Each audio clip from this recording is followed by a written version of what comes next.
Yep, we're live again. This is James Maduke speaking. Today I'm going to talk about Newbie to AI Pro course creator and 15 choices you probably didn't know you're going to have to make. And you're going to have to make them sooner rather than later if you're creating online courses.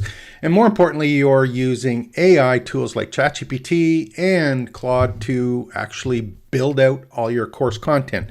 Now, this one isn't about the mechanics of creating courses, but they're things that you have to think about or decisions that you will make without even knowing that you're making the decisions. And I'm going to go over them just because I think that this whole thing is exploding with all of these online courses and how quickly things are happening and how much content is being created. So I just want you to think about these. So get a pen ready, kind of think. I'll make sure that I put all the links and stuff below. And of course, if you haven't already, check out some of the courses at trainingsites.io and like and subscribe to the channel, all that good stuff. So here's what I'm going to do. I'll have a little mind map after that can show some of these pieces.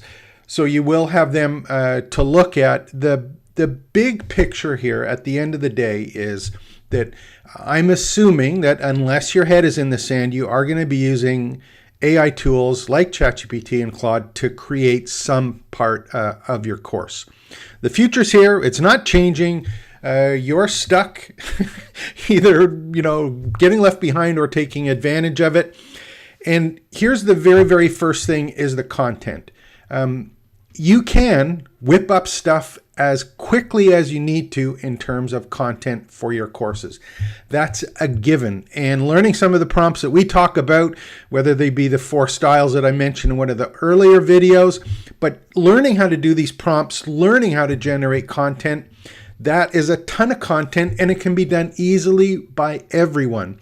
So at the end of the day, you're going to have to make a decision. Am I going to write or have ChatGPT or these AI tools write my entire course content? Am I going to use it to supplement my course content, or am I going to use it to actually have all of my content created from start to finish? And that's a choice you're going to make, and that's a choice that's going to affect not only what your course looks like, but more importantly, how much of that course you actually sell over time. So there's a mix of stuff there. Remember, it's your insights that people are looking for, your experience, not ChatGPT's or Claude. So you're going to make that decision, and it's going to make a big impact on your business moving forward. The second thing is ethics. And what do I mean by ethics? I'm talking about, again, you can create that content quickly, but can you trust me or can you trust ChatGPT? Again, it comes to the thing that you have to feel comfortable with, and you say, am I sharing my experience or am I sharing a piece of software's experience? So you have to be really comfortable personally with what it is that you're actually creating with your content, and you are going to make a decision whether you like it or not. On an ethic issue, it's like machine learning. How much of your unique experience are you going to put into that? Okay. Here's the one that's kind of tied to that, and that's number 3, and that is the whole issue of personal touch. I'm a big believer, and this is why I do the sessions live, is that I want to make mistakes. I want to be as authentic as I can. I want to tell you what I'm thinking, not necessarily just what I'm reading or what I've generated with an AI tool. So you've got to go and figure out how much of your personal time, authentic time, are you willing to put in to creating this ethical course content, or do I have to have some kind of blend of it? But that whole issue of being efficient with AI and generating stuff quickly, as opposed to adding your flavor to it, that's a choice that you're going to have to make on a course by course basis, which is interesting because it could be for one course you put a lot in, another one you don't. Could be for a micro course, a mini course, you use AI tools, but if it's a big program, you use more of yourself. So there's a blend there, and you got to be comfortable in your head and understand this is what I'm doing, and this is how I'm creating my course content using all of these AI tools. The other one that comes up next is the idea of student engagement. We all know from the stats, and if you've followed this at all, is once you create a course, very few people are actually going to complete it. And the whole thing that's important for us moving forward is the idea of having blended learning, gamification, creating a learning campus, and actually getting the people that are taking the course involved in the course. So how are you going to get them engaged? Are you just going to regurgitate content, or are there things that you're going to do to supplement the content that is being generated to make sure that the students are actually engaged? So how can you make sure that they're awake and that the content is something that they can personally identify with, when in fact it's something that was only created by an AI tool with a story that's made up? Is it something that's there with you so that the student knows, hey, this is something that I've personally experienced? The next one I want to talk about is this whole issue of market research. Now, I've talked about market research, or doing your research beforehand and using tools like ChatGPT to actually put that together. And it's one thing to do market research and have a machine do the market research and only depend on ChatGPT or Claude to give you that research, as opposed to, what have I actually lived? What have I actually experienced? What have I seen over time? And how does that apply? Is it a crystal ball just using an AI tool, or in fact, you're going to have to use some of your own personal experience and maybe supplement it with tools like ChatGPT? But again, you got to decide, am I going to create any of these courses just with research that was done external to myself that I didn't verify? Or am I going to take ChatGPT's word for it? Or am I going to use or again, decide on what course content is based on my own personal experience? So it's about market research, and then having a good background and applying how much of you is going to be in the actual course content. The next one I want to talk about is the whole idea of a time saver. And what I'm talking about, a time saver here, is it's like, you think of it as your personal assistant. And is it someone that you either, when you get into this, I'll just give you an example. If I get into a situation where I start doing some prompts, or I'm talking to ChatGPT, it's almost like watching TikTok as an example, right? Or you get into YouTube Shorts. It's like you start for 4 minutes and then it's 4 hours after you finish. Any of these things that happen with ChatGPT and Claude is that you can start with something but end up down a completely different path, gone in a completely different direction that you didn't intend to, and you don't need to. So you have to balance and just say, is this going to save me some time because I'm focused on what I need to do for my business? Or is it because I'm just being able to create this content and do this research and streamline some of the stuff that I normally do? Am I going off on tangents and getting lost? So you have to balance how much of this AI is going to be in my business and how much is not, and how much time is it worth to me? And how do I make sure that I don't get tied up and stuck in that? That really goes to number 7, which is more about being an expert. And you have to answer to yourself, am I the expert, or is ChatGPT the expert? Because anyone, if it's not you and it is ChatGPT that's the expert, that means that everyone is an expert. So, again, this is a personal decision you have to make. What am I going to do? How much of me am I going to include in all of the videos that I do, the courses that I do, the course materials that I do? How much of you is going to be, and your expertise is going to be included? Is it completely you? Is it completely ChatGPT? Is there a balance that you're comfortable with? Again, a decision that you're going to have to make. The one thing that I look at from this particular, depending on what kind of niche or what kind of market that you talk to, is that experience that you have, that's the part that makes you unique. That makes your course unique. That makes your tutorial unique. Allowing yourself to come through is something that the AI tools can't do yet. Maybe that will change as we get into more personalized AI tools. But you got to balance that and really make a decision on what you want to do in the short term. The other thing is, and I have this one down here, and I on the right, I've sort of got them sliding. The other thing is student expectations. You have to decide, does the student actually know? Are they expecting you to use AI? Do they know that you're using AI to create your content? Do they know that it's not you that is sharing the information, but it was just created with AI and put into a course? What are your students expecting? You gotta make a decision, find out, more importantly, what they're expecting, and be able to support what it is they need for the questions that they need answered. But you have to understand, what is it that they expect? Is it something that they could do themselves? Is it something that they need you to do for them for a specific reason?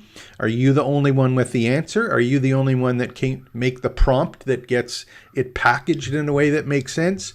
What do your students or potential students want to know? If you're teaching a really, really, really technical skill, for example, let's say you're showing someone how to do, use woodworking tools or play classical guitar or how to shoot a basketball. It's one thing, or play pickleball. It's one thing to have a course that AI generated, but your experience actually doing what it does. The students, I would think, they don't want to know how a machine can do woodworking and use power tools. They don't want to know how a machine can play a classical guitar. They want to know how you are. So you're going to have to make that decision on where your market fits in and what works with them. The next one I want to look at is future-proofing. And what do I mean by future-proofing?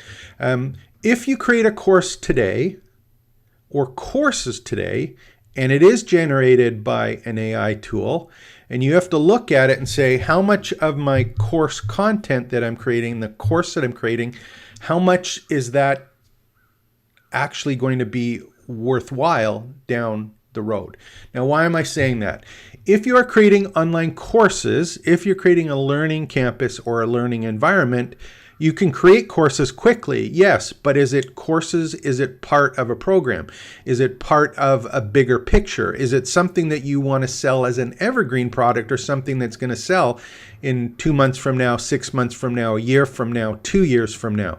If I'm using AI tools, how do I keep that, or how do I use that idea that I want it to be an evergreen product or a long-term one? How do I do that? Is it me that has to do it because of my expertise and using examples that are appropriate? Or am I using examples that are created from AI tools, as example, or stories or techniques that are generated that may change over time? So, you're going to spend a lot of time kind of future-proofing how this fits in. And again, it's changing so quickly. If you're making a course on how to use AI, by the end of next month, that course may not be valid because things are happening so quickly. Here's the next one. Number 10, I'm talking about integration. And when I talk about integration, it's like, how does AI and how do these tools fit in to the rest of my business? If I'm doing an example where I do blended learning a lot, where I'm doing online coaching and I'm doing recorded videos, I'm doing live in-person sessions, I'm writing ebooks, I'm doing online coaching, I'm doing one-on-one coaching and consulting. You've got to make a decision on, if my business has all of these silos or different parts of my business, where do I want the AI tools to fit in? Do I have to use them for all of the areas of my business? Do I use them for some? Which ones do I use them for? How much do I use them? So every time you're looking at a part of your business, you're going to make a decision on, where does AI integrate with my existing business? I don't think it should take over. That's my personal belief. You got to decide, though, is what parts am I going to use it for? What is worthwhile? What's going to take time? What's not going to take time? The next one is privacy. And what am I talking about? Privacy. So if you are using any of these AI tools and you are generating content, And for example, if it's about projects, I talked earlier about using projects in Claude where you can upload content to a project and have Claude and actually have Claude reference that material. If you have student content in there, whether they be case studies or any of that additional content that gets added, and you're using AI tools to regenerate or repurpose or use that reference material, are you okay with that? Are your students okay with that? Where does that fit in? There's a level of privacy, not only for the content that you create, but also the content that your students, your customers, your life experiences put into the AI tools that you have to decide, is that something that I'm comfortable with? Again, this is going to change over time, I think, even more important because things are going to get a lot more personal as we're moving forward with, with the personalization of the use of the AI tools, not necessarily just the content. The next one I want to talk about is improvement. And this one is a cool one because if I look, I talked about evergreen products, and improvement to a course is, does this lesson apply today? Or that particular lesson, is it valid in the course? Am I going to use an AI tool to update this content? Is it going to be continually updated? How am I going to put this together? How am I going to figure out where I'm using AI to update or improve courses? And then am I going to have this one style of course with one language and one context, conversational one or technical one, and then I'm going to have the rest of my courses in another piece? So do I have to update my entire course, improve my entire course, or can I improve sections? Which one is it going to be? You're going to have to decide because with stuff happening quickly, the content is changing quickly. So that's definitely a decision you're going to have to make. The big one, of course, is authenticity, or are you going to be authentic in your courses? Yesterday or the day before, I think 2 days ago, I talked about the 4 different styles of prompts: conversational prompts, chain prompts, mega prompts, role-based prompts. As you start to learn how to use those and where they apply, you're going to have to make decisions on those, on if I'm generating content using those different styles of prompts, how much of me do I want to make sure is being used in those prompts? Am I just going to do it and wing it myself and do these videos live in front of the camera without any content help? Or am I going to read from a script that was generated for me? So how authentic are you going to be? Again, personal decision. My belief on this is if you don't have some of you in it, your course is going to be identical and someone else can create the same course. So I think this whole idea of authenticity and unedited and live but just online is a huge growth area, and we're going to see a lot more of it, not only in online courses, but just generally across the board in business and in real life. Here's the other one I just want to kind of look at to wrap this up. We're all in business. We're all in business. And the last one is if I go and I look at all of these AI tools, I can go to AppSumo or some of these other websites. I can go on my Facebook feed, my LinkedIn feed, my YouTube feed. There's an AI for this. Last time I looked this week, there was 14,900 different AI tools.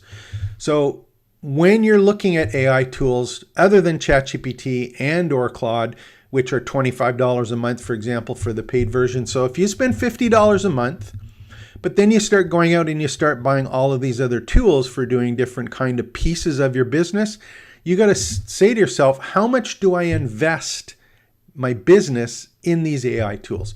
What are the tools that I actually need that apply to what I'm doing? What are the tools that are important for me in my business? Because number 15 is, the last one is, show me the money. How are you going to use these AI tools for your online courses to earn some money. I'm assuming that you're in business and that you're creating these online courses, whether they be a micro course, a mini course, or a big program. I'm assuming that you're going to do it to earn money. You have to make a decision: is if I'm going to earn money selling my courses, where or how do I use these AI tools? And these decisions are all going to change based on how you're using it to make some money. So these are all personal decisions you have to make. And the thing is that you're going to make them even if you don't recognize that you're going to make them. These things are going to happen. They're lots of fun. And I think they're exciting for us as online course creators, because not only now are we able to share our expertise and have some fun with this, but the speed at which we can do it is dramatically changing. Again, there's a huge opportunity, billions and billions of dollars that are available for us when we create content. So look at these tools, think about the questions. I'll put all of this below. Spend some time with it and just decide what's right for you. There's no perfect answer, but at the end of the day, you are going to make these decisions. Hope you enjoyed this. Again, all of the content's available here below. Any questions, put them down in the comments. Make sure to like and subscribe, and take a look at trainingsites.io. We're adding all sorts of courses quickly, AI supplemented courses, setting your expectations. And also our agency will do all of this for you if you just don't have the time or you don't want to learn yourself. So take care, expect the best. We'll see you again tomorrow when I do another live webcast.